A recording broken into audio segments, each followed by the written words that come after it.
Hello दोस्तों।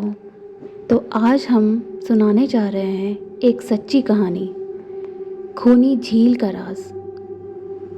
दिल्ली दिल्ली शहर जो दिन में चमकता है, रात में अंधेरे की गहराइयों में डूब जाता है। यहाँ की सड़कों पर हर तरफ जिंदगी की रफ्तार है, लेकिन शहर के एक कोने में एक ऐसी झील है जो मौत की सच्ची कहानियाँ सुनाती है। लोग इसे खूनी झील कहते हैं। ये झील पुरानी दिल्ली के पास है। इस झील में एक भूतनी बस्ती है जो रात के अंधेरे में हाथ बढ़ाकर लोगों को अपने साथ खींच लेती है। दिल्ली सरकार ने इस जगह को बंद कर दिया है। बड़े बड़े बोर्ड लगे हैं, प्रवेश निषेध, प्रोहिबिटेड एरिया, खतरा, आगे न जाएं। लेकिन फिर भी बहुत लोग इसे नज़रअंदाज करके वहाँ चले जाते हैं, और फिर वो होता है जो वहाँ जाने वाले ने कभी सोचा भी नहीं होगा। ये कहानी 3 ऐसे ही दोस्तों की है जो मौत के मुंह में चले गए सिर्फ और सिर्फ एक पार्टी के लिए। अमित, राज और विक्रम 3 बहुत गहरे दोस्त थे। तीनों साथ में दिल्ली यूनिवर्सिटी में पढ़ाई किया करते थे। विक्रम थोड़ा लीडर टाइप वाला इंसान था, हमेशा एडवेंचर की तलाश में रहता था। राज थोड़ा फनी टाइप का बंदा था, जोक्स मारकर सबको हंसाता और खुद भी हंसता। और अमित इन दोनों के बिल्कुल ऑपोजिट, शांत और सोचने वाला बंदा। एक दिन कॉलेज के रिजल्ट डे पर जब अमित ने टॉप किया तो तीनों दोस्तों ने मिलकर सोचा कि अमित के टॉप करने की खुशी में पार्टी की जाए। तो उस पर राज ने कहा, यार कहीं अलग जगह चलते हैं। विक्रम ने कहा, पब में तो रोज जाते हैं यार, कुछ एक्साइटिंग चाहिए। राज ने हंसकर कहा, खूनी झील चलें? सुना है वहाँ जाना मना है, लेकिन रात को वहाँ पार्टी करने का मज़ा ही अलग होगा। दारू, म्यूज़िक और ऊपर से थ्रिल, भूतनी से भी मिल लेंगे। तीनों मजाक उड़ाने लगे, लेकिन अमित घबराया हुआ था। अमित ने मना किया। उसने बोला, पागल हो गए हो, सरकार ने उस जगह को बंद कर दिया है, प्रोहिबिटेड एरिया है वो, वहाँ जाना मना है। वहाँ जाने का मतलब है अपनी जान से खेलना। लेकिन राज बोलने लगा, अरे यार बस एक बार, क्या हो जाएगा, हम तीनों हैं ना साथ में, चलो ना।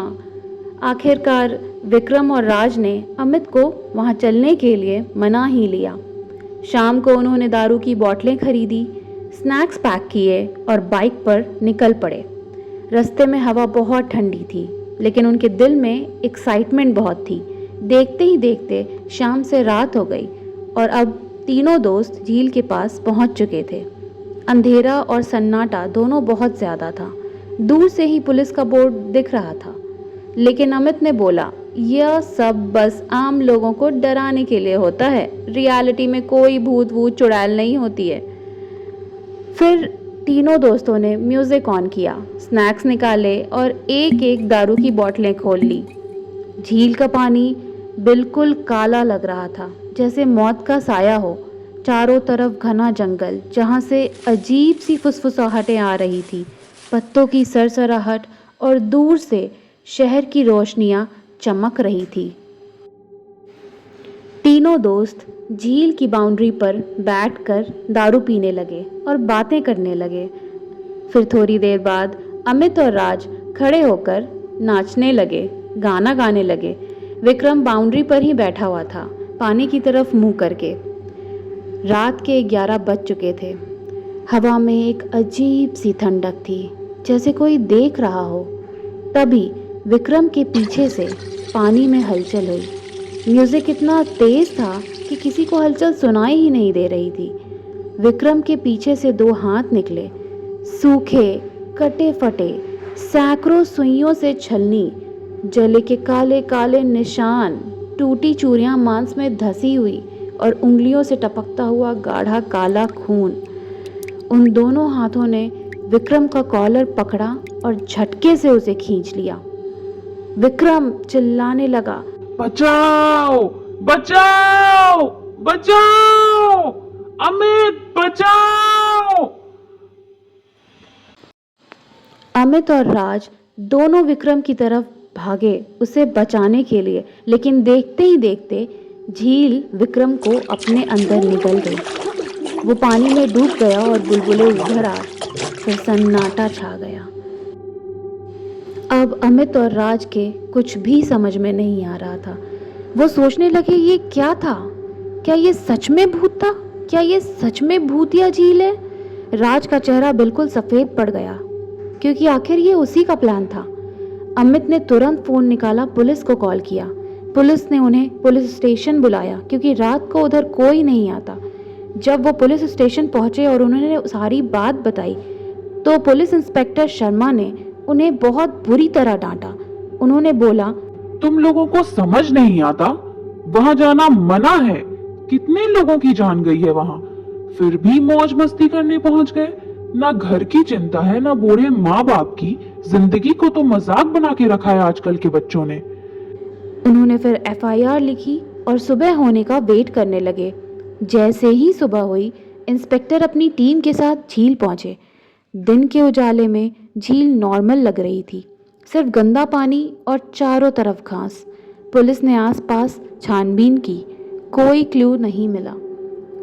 फिर डाइवर्स को बुलाया गया। 2 गोताखोर पानी में गए, टॉर्च और कैमरे के साथ। 1 घंटे बाद वो बाहर आए। वो बोले, सर कुछ नहीं है अंदर, सिर्फ कीचड़ और पुराने सामान है, कोई लाश नहीं है। अमित और राज दोनों हैरान रह गए। उनके सामने ही झील में से कोई उनके दोस्त को खींच कर ले गया था, लेकिन अभी कुछ कैसे नहीं दिखा। इंस्पेक्टर ने कहा, शायद हेलुसिनेशन हुआ होगा तुम लोगों को। वैसे भी तुम तीनों ने रात को दारू पी रखी थी ना, या फिर झील का पानी जहरीला है, दिमाग पर असर करता है। फिर इंस्पेक्टर ने बोला, तुम दोनों अब घर जाओ, आराम करो। हमें कुछ लगता है तो हम तुम्हें इन्फॉर्म करेंगे। लेकिन साथ साथ इंस्पेक्टर ने उन्हें वार्निंग भी दी, दोबारा झील के पास मत जाना। अमित और राज घर की ओर निकल पड़े। घर जाते वक्त उन्हें एक बूढ़ी सी अम्मा टकराई, पागल सी, जिसकी आंखें बिल्कुल खाली गड्ढों जैसे लग रहे थे। उसने अमित की शर्ट पकड़ ली और चिल्लाने लगी, झील आ रही है तेरे अंदर, झील आ रही है। वो तेरे दोस्तों को चबा गई, तू अगला है, बच सके तो बच। वो चिल्लाने लगी, झील से बचना नहीं है आसान, लेकिन तुझे बचा सकता है सिर्फ तेरा ज्ञान। झील से बचना नहीं है आसान, लेकिन तुझे बचा सकता है सिर्फ तेरा ज्ञान। वो ये चिल्लाने लगी और देखते ही देखते हवा में गायब हो गई। जैसे तैसे अमित और राज घर पहुंचे।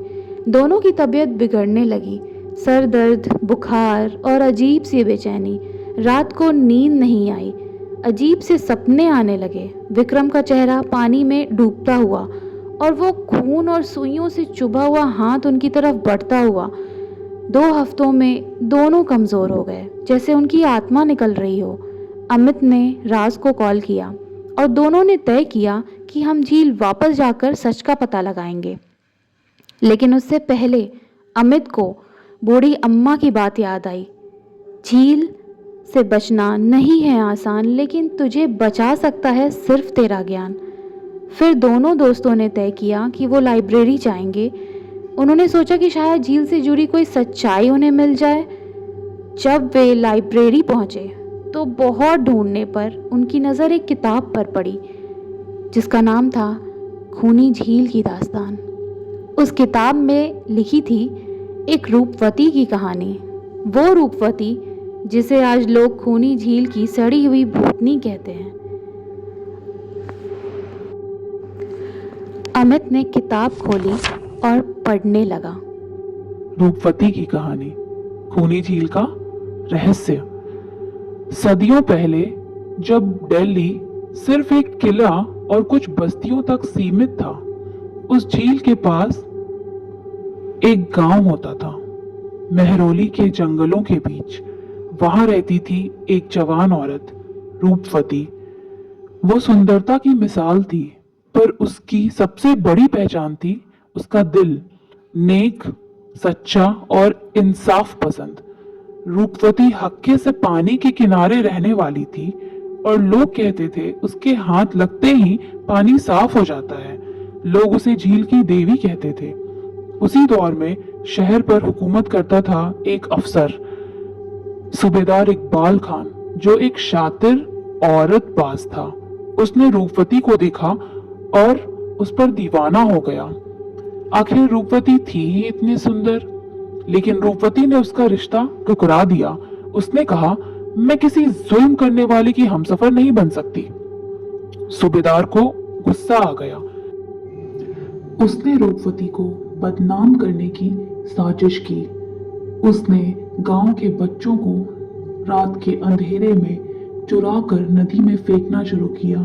अपने साथियों से भी फेंकना शुरू करवाया और धीरे धीरे गांव में ये बात फैला दी कि रूपवती जादू टोना करती है और गांव के बच्चे इसलिए गायब हो रहे हैं। फिर एक दिन उसने उस झील की तलाशी करवाई और उस झील से सैकड़ों बच्चों के शव मिले। सब गांव वालों ने मान लिया कि ये सब रूपवती की वजह से है। सूबेदार सच कह रहा है शायद, और सबने ये मान लिया कि रूपवती सच में जादू टोना करती है। डरे हुए गांव वालों ने बिना सोचे समझे सूबेदार के कहने पे रूपवती को झील में पत्थर बांधकर डुबा दिया। डूबते डूबते रूपवती ने कहा, जिस पानी को मैंने आज तक पवित्र रखा, उसी पानी को तुम लोगों ने अपने पाप से काला कर दिया। अब से ये झील सिर्फ और सिर्फ खून मांगती रहेगी।